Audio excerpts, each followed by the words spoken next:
The Soviet trend. Over the past decade, a quiet shift has taken place in professional boxing. Many of the sport's best champions today seem to be using the same stylistic blueprint.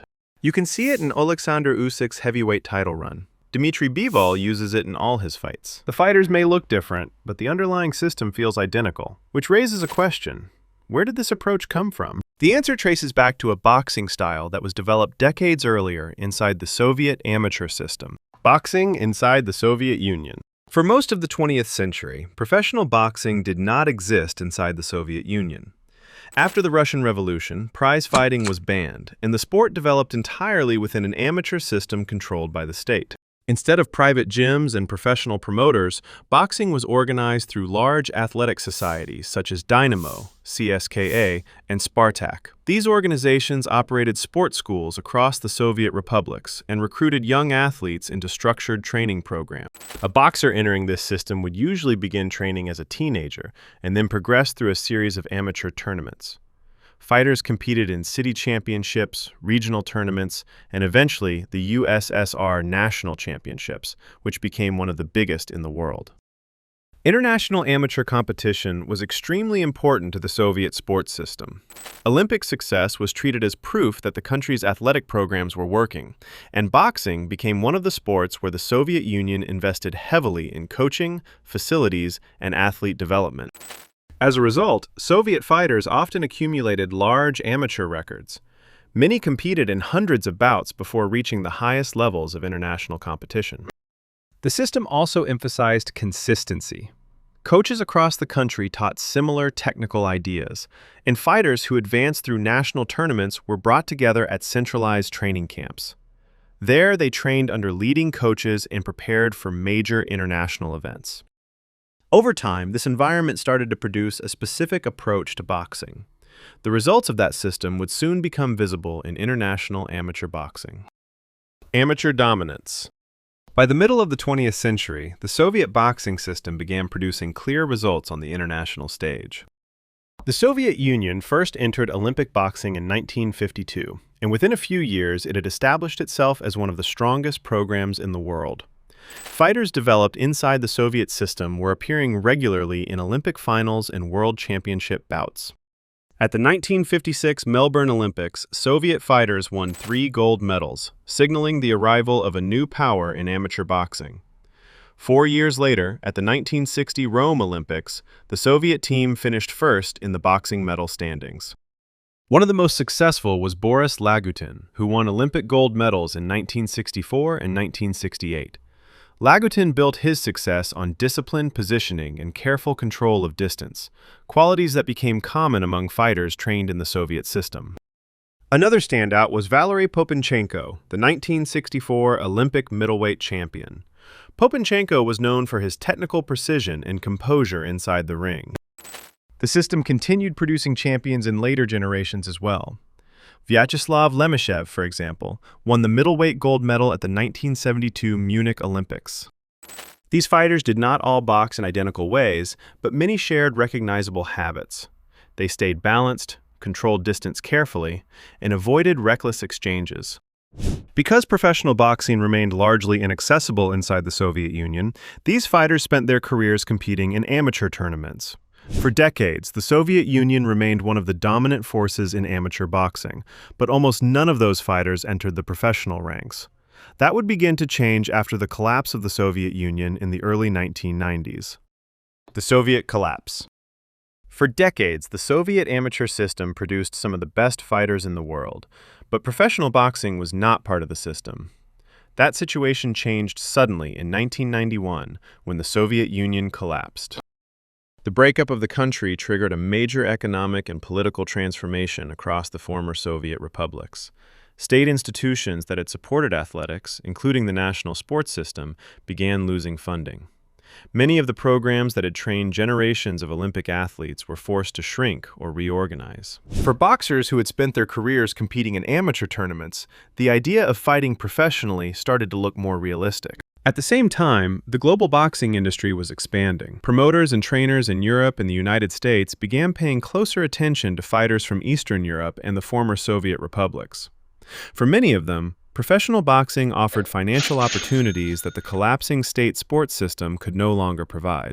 During the 1990s and early 2000s, more fighters from the former Soviet amateur system began entering the professional ranks.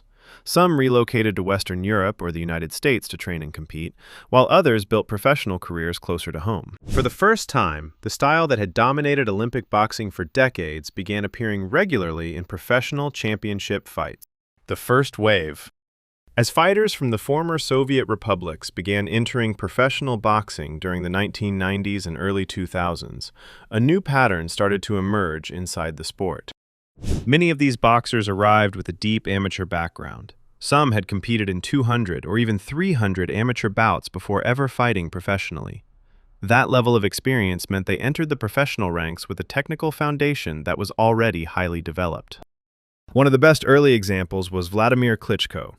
Klitschko won the super heavyweight gold medal at the 1996 Atlanta Olympics, representing Ukraine.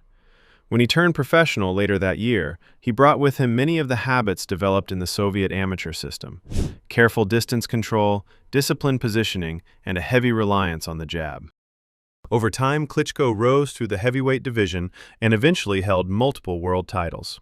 His long championship run helped shape the division for much of the 2000s, and his style showed how an amateur foundation could translate successfully into the professional ring. Another example appeared in the middleweight division with Gennady Golovkin. Golovkin built his reputation in amateur boxing and won a silver medal at the 2004 Athens Olympics. When he turned pro, he quickly developed into one of the most dominant middleweights of his era.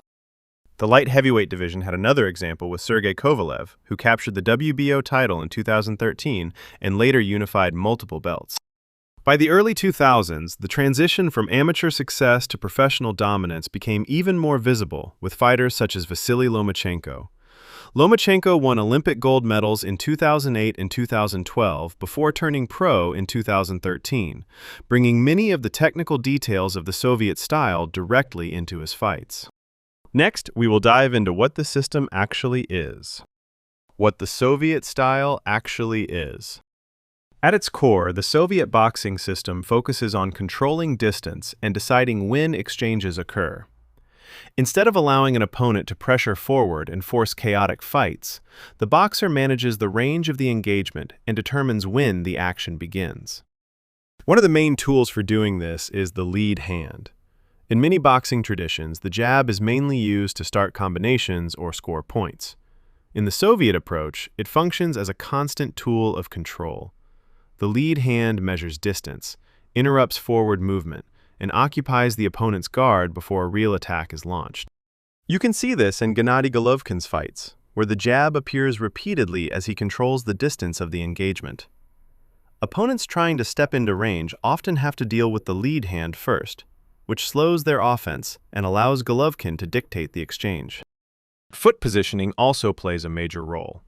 Rather than remaining directly in front of an opponent after attacking, fighters frequently shift their position as the exchange ends. A small pivot or step to the side forces the opponent to turn before responding, which breaks their rhythm and resets the fight. This detail appears frequently in Vasily Lomachenko's bouts, where instead of continuing a long exchange, the engagement ends and a new one begins from a slightly different angle. Another part of the system is the pendulum step, a rhythmic weight shift that allows the fighter to move in and out of range while staying balanced and ready to punch. This movement can be seen in Dmitry Bivol's training sessions, where he shifts his weight forward and backward before stepping in with straight punches. Because of these habits, exchanges tend to remain short and controlled. A fighter probes with the lead hand, steps in with a brief attack, and then resets the distance before the opponent can continue the engagement. Variations of the system. Modern champions who come out of the Soviet boxing system do not all fight the same way, but the same core principles still appear in their styles. In an aggressive form. Artur that controls where the fight takes place. By repeatedly touching opponents with the lead hand, he forces reactions and limits their ability to launch sustained offense. Even fighters known for movement-heavy styles follow the same underlying structure. Vasily Lomachenko relies on angles and pivots rather than forward pressure, but the objective remains the same: control position and prevent opponents from settling into their preferred rhythm. Others use the system primarily for distance control and technical boxing, like Dmitry Bivol. His style revolves around maintaining range, using straight punches, and resetting the position of the fight before exchanges become chaotic. Opponents rarely stay in close range for long. Bivol establishes distance with the jab, lands quick combinations, and then moves before the opponent can continue the exchange. These differences show that the Soviet system is not a single rigid style. It is a technical framework that fighters adapt to their own strengths. As more fighters began using this approach, its influence gradually spread across the sport. The style spreads across boxing. As fighters from the former Soviet system began taking belts in professional boxing, the influence of their approach became more visible. One of the first championship runs came from Vladimir Klitschko. After winning Olympic gold in 1996, Klitschko went on to dominate the heavyweight division for much of the 2000s and early 2010s. Over the course of his career, he unified multiple heavyweight titles and successfully defended them numerous times, often controlling fights with disciplined distance management and a heavy jab. In the middleweight division, Gennady Golovkin built one of the most dominant championship streaks of his era. During his title run in the 2000s, Golovkin recorded 20 consecutive middleweight title defenses, tying the division's long-standing record. The light heavyweight division produced another example with Sergey Kovalev, who captured the WBO title in 2013 and later unified multiple belts in the division. A younger generation soon followed. Vasily Lomachenko, who won Olympic gold medals in 2008 and 2012, became a world champion in just his third professional fight. Within a few years, he had won titles in multiple weight classes. As these fighters achieved success at the highest levels of the sport, their approach attracted increasing attention from trainers and fighters around the world. Techniques that had once been associated primarily with Soviet amateur boxing were now appearing regularly in professional championship fights across multiple divisions. What had once been a regional system was becoming part of modern boxing. The modern era. Today, the influence of the Soviet style appears across the highest levels of professional boxing. A good example came in 2018, when Alexander Usyk entered the World Boxing Super Series at cruiserweight. Over the course of the tournament, he defeated Marco Huck, Maris Briedis, and Murat Gassiev, collecting all 4 major world titles in the division and becoming the undisputed cruiserweight champion. Usyk later carried the same approach into the heavyweight division. In 2021, he defeated Anthony Joshua in London to win the unified heavyweight championship.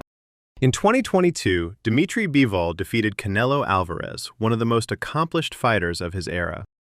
At the same time, Artur Beterbiev unified multiple light heavyweight titles and became one of the most dominant champions in the sport. By this point, fighters shaped by the Soviet boxing tradition were holding world titles across multiple divisions. What began decades earlier inside the Soviet boxing system now appears regularly in championship fights around the world. Thanks for watching. Check out the links in the description to shop for pro boxing gear. Wow.